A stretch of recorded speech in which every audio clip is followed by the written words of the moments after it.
श्री स्वामी समर्थ. नमस्कार मित्रांनो. गजानन महाराज प्रकट दिन श्री गजानन विजय ग्रंथ पारायण अवश्य करा. सोपी आणि योग्य पद्धत कशी आहे तेच आज आपण या व्हिडिओमध्ये बघणार आहोत. गण गण गणात बोते, गण गण गणात बोते. माघ शुद्ध सप्तमीला शेगाव येथे श्री संत गजानन महाराज प्रकट झाले. गजानन महाराजांच्या प्रकट दिनाच्या निमित्ताने लाखो भाविक शेगावला जाऊन दर्शन घेतात.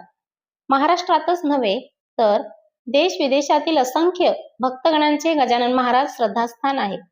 गजानन महाराज प्रकट दिनी लाखो भाविक शेगाव येथे जाऊन गजानन महाराजांचे दर्शन घेतात. आपापल्या परीने गजानन महाराजांची सेवा करतात. श्री गजानन विजय हा अतिशय पवित्र ग्रंथ असून महाराजांच्या प्रकट दिनी याचे पारायण तुम्ही नक्की करा. यंदा रविवार 8 फेब्रुवारी 2026 रोजी गजानन महाराज प्रकट दिन आहे. संत श्री दासगणू महाराज विरचित श्री गजानन विजय ग्रंथ हे गजानन महाराजांचे वैभव चरित्र अतिशय प्रसिद्ध आणि लोकप्रिय आहे. या ग्रंथातील ओव्यांमध्ये गजानन महाराजांची महती, आध्यात्मिक तत्वज्ञान, जीवनाचे सार ओतप्रोत भरलेले आहे.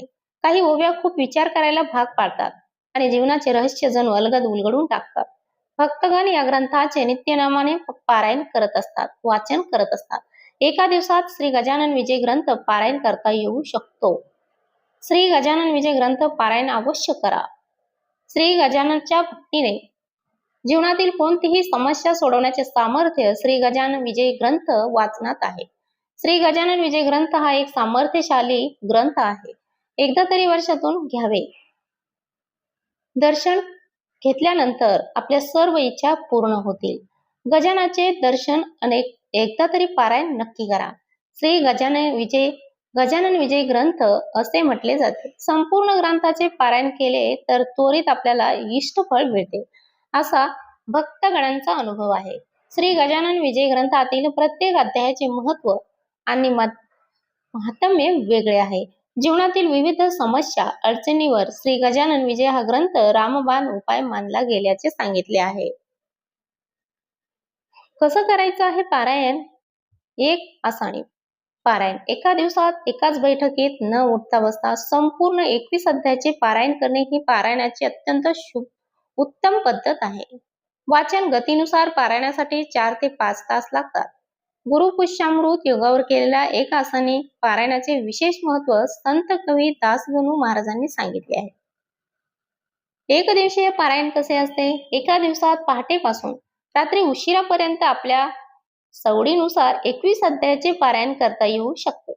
आजच्या धक्काधक्कीच्या काळात एक आसनी पारायण करणे शक्य होत नाही, म्हणून 1-2 ब्रेक घेऊन बरीच भक्त मंडळी पारायण करत असतात. ते एकदिवसीय पारायण जागतिक पारायण दिनाला वरील 2 पैकी किंवा एका पद्धतीचा वापर करणे अपेक्षित आहे.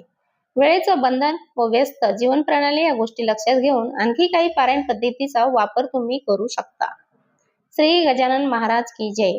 गण गण गणात बोते. व्हिडिओ आवडला असेल तर आपल्या चॅनलला लाईक, शेअर, सबस्क्राईब करायला विसरू नका. धन्यवाद.